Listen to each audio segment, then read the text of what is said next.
سلام دوستان گرامی، امید دارای صحت کامل باشین. البته ما در شهر آمستردام کشور ندرلند یا هلند قرار دارم و این مرکز است. دوستان عزیز، بسیار ساختمان‌های قدیمی، شهر زیبا و همچنان مکان تاریخی. اگر این قسمت را سعی کنین دوستان عزیز ببینین، معلوم میشه که خانه خیلی قدیمی بوده و همچنان باش که کمی نزدیک بریم.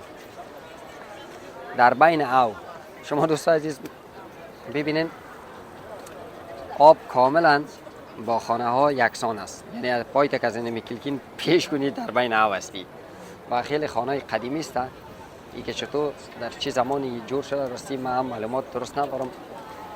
این طرف هم است و اینی کشتی ها را دوستان عزیز شما که میبینین نفر 15 یورو میگیره، تقریبا 1 ساعت شما میتونین که تمام شهر آمستردام که البته برتان حلقه همین آبی که قرار داره اینا میرن دوباره پس میان و در اینجا با 15 یورو. در جریان شما اگر آیس کریم میل داشته باشین یا نوشابه، این هم امکاناتش هست، عکس گیری کنین.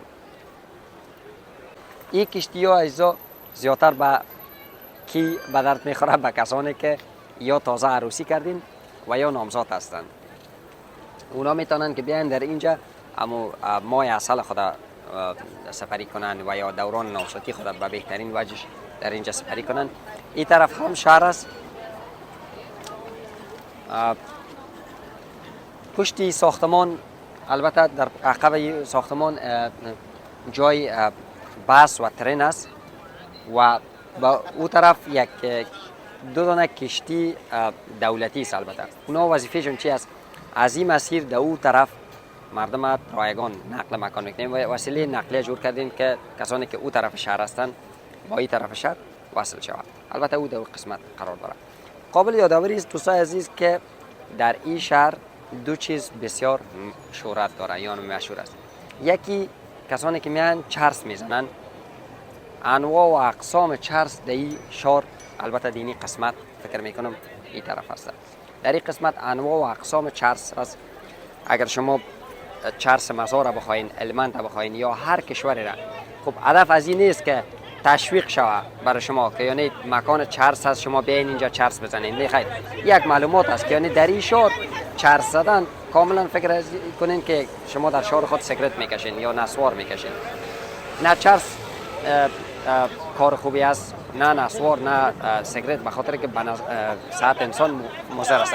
اما هدف است که در این شهر قانونا شما میتونین که انواع و اقسام چرس به گفته خودتان شیرک مزار نوش جان کنین. همچنین یک گپ دیگه که در اینجا اتاق‌هایی است، البته که در انگلیسی یا خود از این مردم نامش گذاشته به نام رد لایت و بهتر بگویم کسانی که روسپیستند، روسپیگری میکنن. در این شهر کاملا قانونی این کار خود میکنن، به دولت تکس میتن و از اینمی طریق منبع عایدشان است.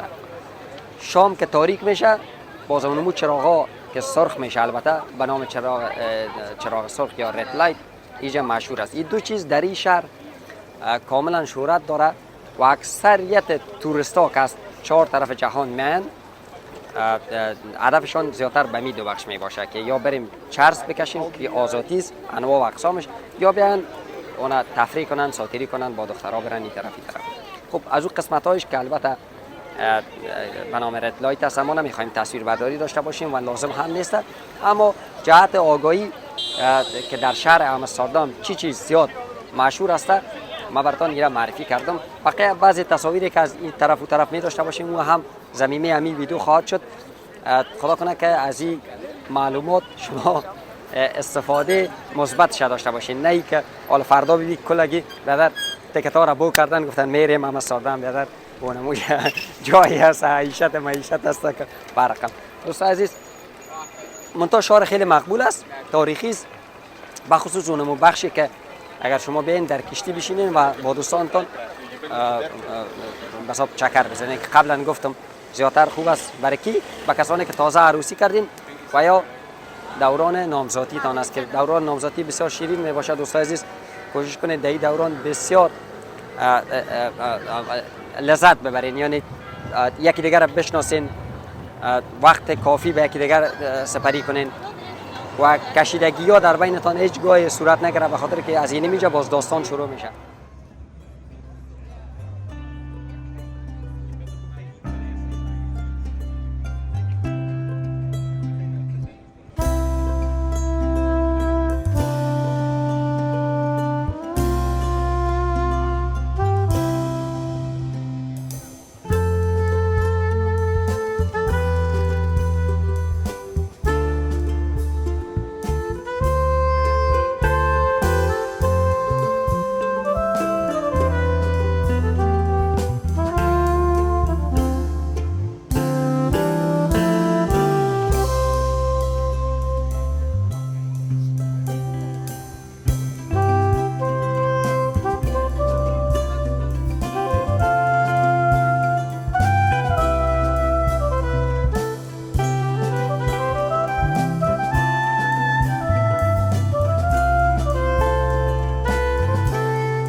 حال ببینید دوستان عزیز که این کشتی ها که در اینجا هست چقدر خوب را تزیین کردین که این گلک های بسیار مقبول، یعنی جلب توجه به توریست ها شوه. این کشتی هاست، شما میتونین دلتان در این کشتی که باز است میتونین سفر کنین، اون یک کشتی در اونجا قسمت روان است.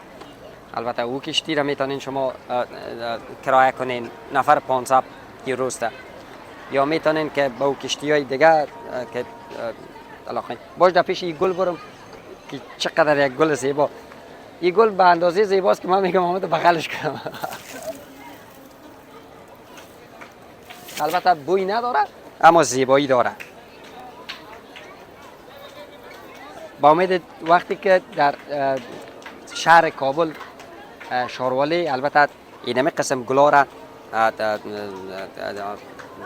چیز کنه، بکاره یا پرورش بده که شهر کابل زیبا شود. البته ببینین چقدر خب من میال در بین چیستم گل هستم. یک پیش بریم. این طرف فکر میکنم شاپینگ سنتر هست. کسانی که میان البته لباس میخرند زیادتر به می شکل است، یعنی دینی قسمت. و رستوران ها نیز می باشه که اگر شما غذا میل داشتین میین غذا صرف میکنین. حال باش ببینیم که من اینجا حتما باید یک چیز بخرم اگر نخواد. خب با می کامرامین خود یک دونه آیس کریم بگیریم. بیا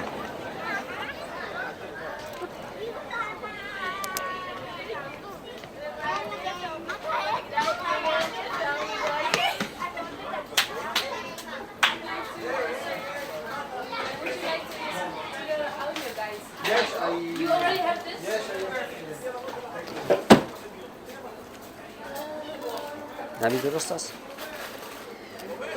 من قیمت شما برو دو دانه میگیرم، یکی به خود یک میده اینو. Hello. Can I have these?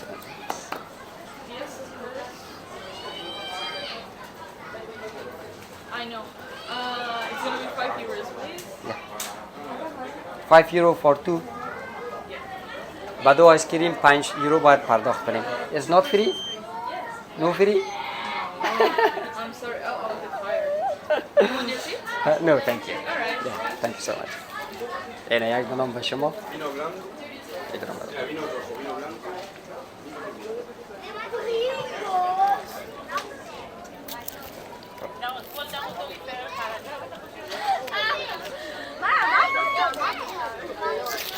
آیس کریم هم فکر میکنم آیس کریم چاکلیتی است.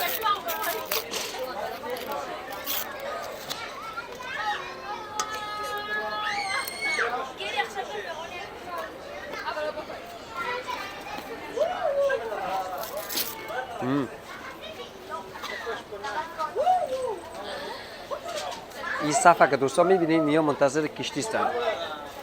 کشتی یکایی که اونو کشتی خالی این از این طرف بین عالمه.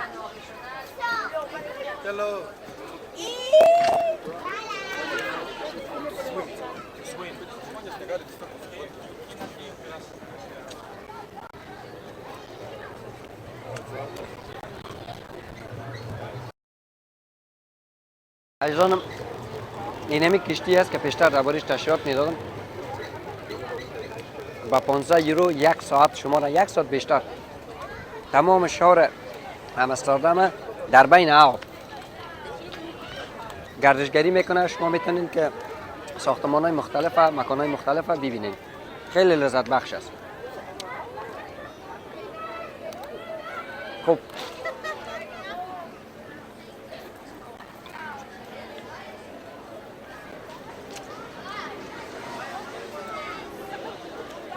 عزیزانم این بود یک گزارش کوتاه با معذرت که آیس کریم.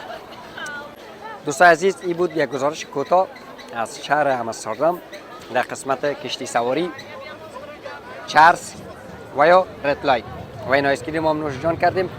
تا گزارش بعدی الله یارو مددگار کنه.